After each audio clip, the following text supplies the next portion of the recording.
I have been alive for a few decades. Something changed about 5 or 6 years ago, and I don't think things are ever going to be the same.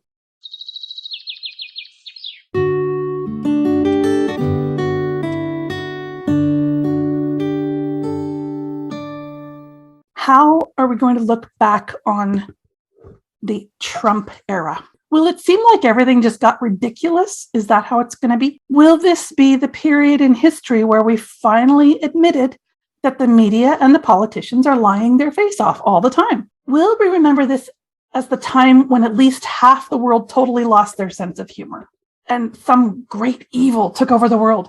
And if it is some great evil force in the world, what is that issue? Climate change, racism, gender issues, equality, and all that, they were already on the table for decades before this. Why have humor and tolerance suddenly been replaced with fear and outrage? This is an important question because fear and outrage mean active biological conflicts. See, conversely, you can know that a conflict is resolved when you can laugh about something that you used to find very serious. One thing I know for sure about this age of Trump is that it's not really about Trump.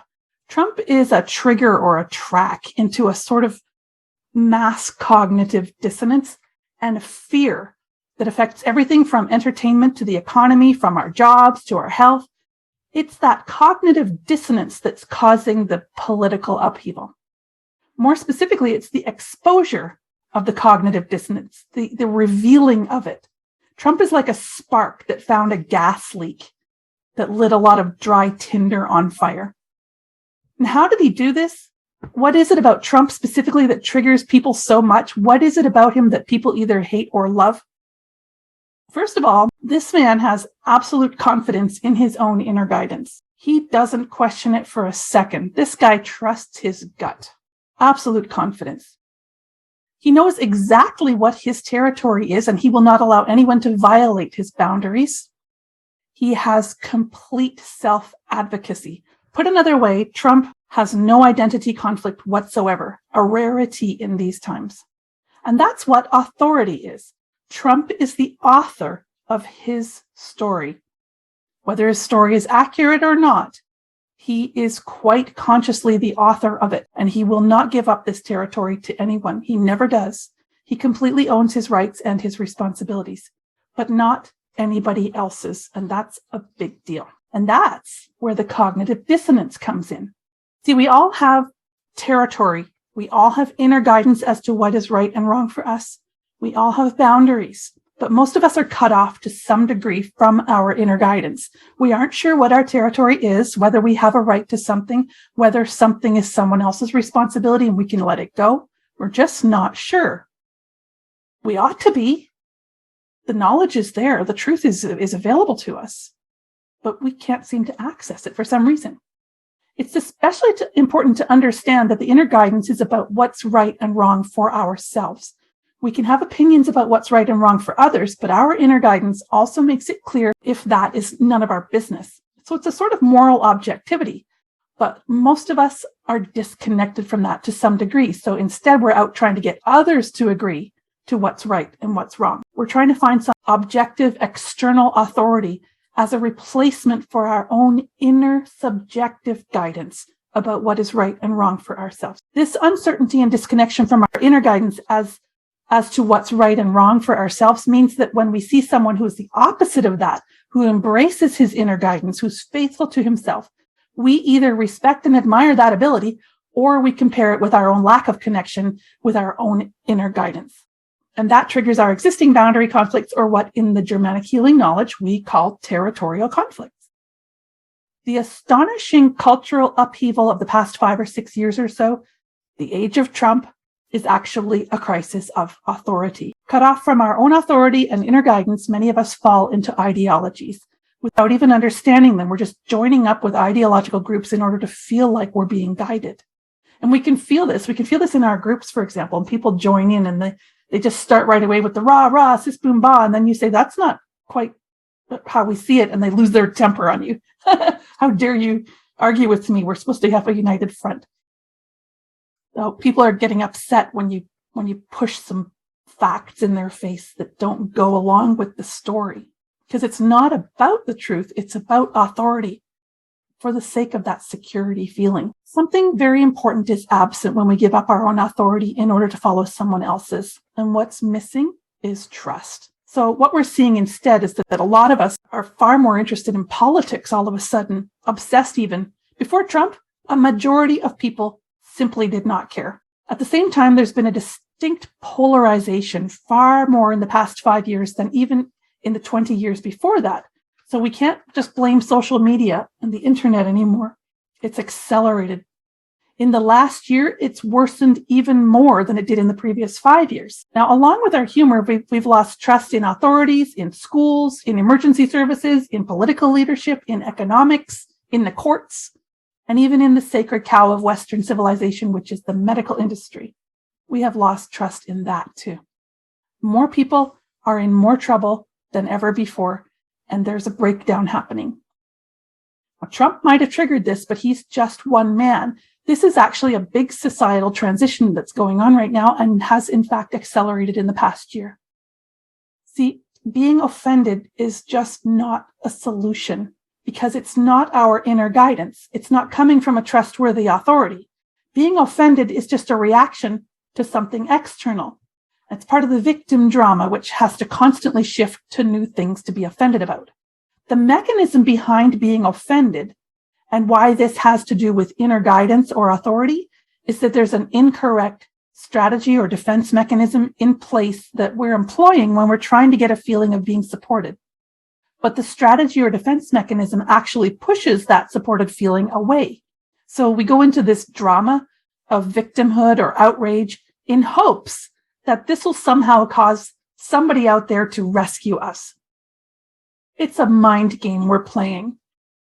See, it's the fear of being without support and guidance that's behind all this. So we have these strategies and defense mechanisms to try to get support and guidance, and that makes us want to be liked, try to get approval, trying to test others and see if they can be trusted, and trying to assert ourselves in order to soothe our anxiety, to gain reassurance that we are safe, and to have an authority figure come to our aid. That's what this game's about. When none of these mechanisms actually make us feel unconditionally supported and guided, we begin to doubt ourselves. Then we feel even more strongly that we need support. We need even more support. And now we get caught in cycles of indecision and second guessing, and we start depending more on others to reassure us on every little decision.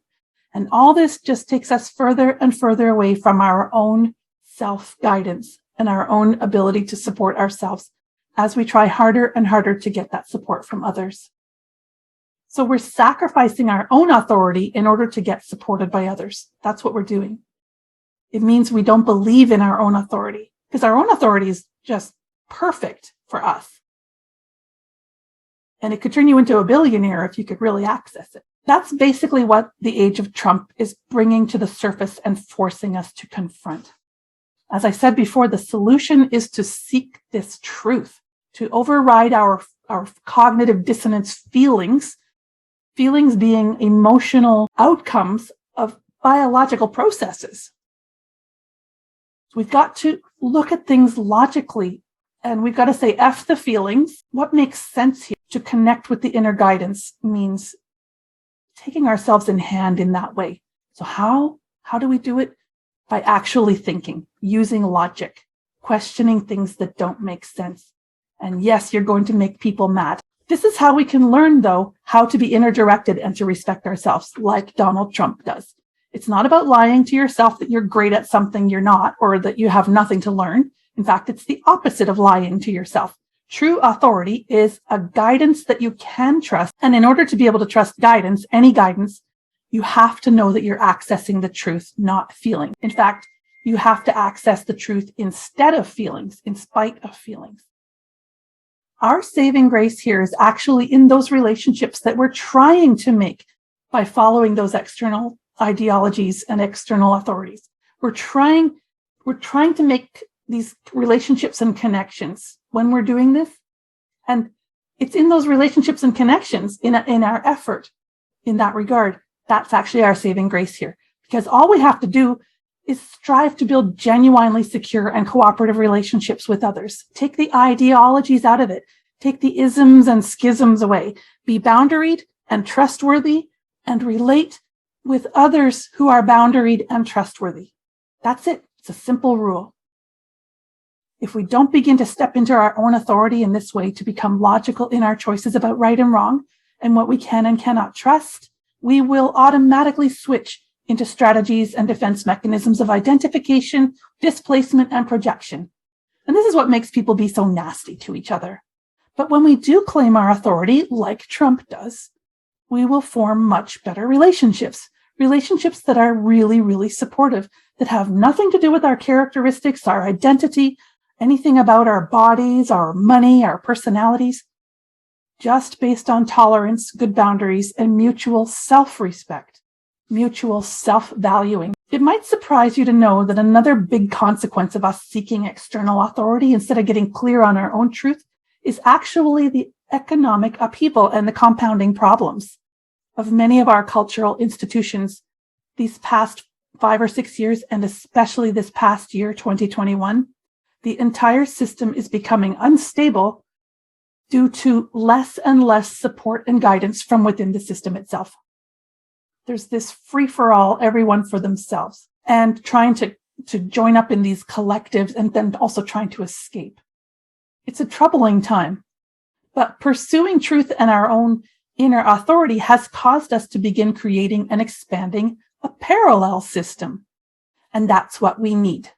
Human ways of life develop not because of some brilliant dude who thought up a brilliant system that makes everything work, but because we stumble on a life way that's based in natural law and therefore actually works. So we just keep doing it because it works. That's what's growing now because of all this upheaval. We're having to look for and build these alternate systems. And this is actually how all paradigm changes and biological evolution actually happen. As conditions change, certain fringe systems or unusual biological adaptations will actually thrive better in the new conditions, and more individuals will adopt those systems or develop those adaptations. And those who won't adapt will go extinct with the dying system. And that's how change happens over time. By the way, a system or adaptation doesn't work when you constantly have to come up with explanations for why it isn't working, or when you have to force yourself or others to conform to it. The most devastating consequence of not following your own inner guidance and authority is that you are setting yourself up for really bad biological conflicts. A biological conflict is non-conscious. It's your brain receiving instructions from your psyche about a concern and then telling some part of your body, hey, work harder, make a change because there's this problem that has to be reacted to. Your body doesn't know what's going on in reality. It only knows what your psyche tells your brain and what your brain tells your body through hormones and other neurochemical signals. So if you're not trusting your own truth and authority, your psyche is going to be sending these emergency signals to your body, literally making you sick. Connecting with your inner guidance and authority frees you from dependence on the false authority of external systems that have their own and not your interests in mind. Freedom from the for-profit sick care industry, big pharma, even from nanny government, and especially freedom from the mainstream media. And what does that freedom from all these external false authorities get you? Wellness. That's what it gets you. Feeling good. And that's worth more than all the ideologies in the world. I hope you found the video interesting and informative. Please like and subscribe, and check out my video, How to Find the Conflict That's Causing Your Symptom. Link in the description.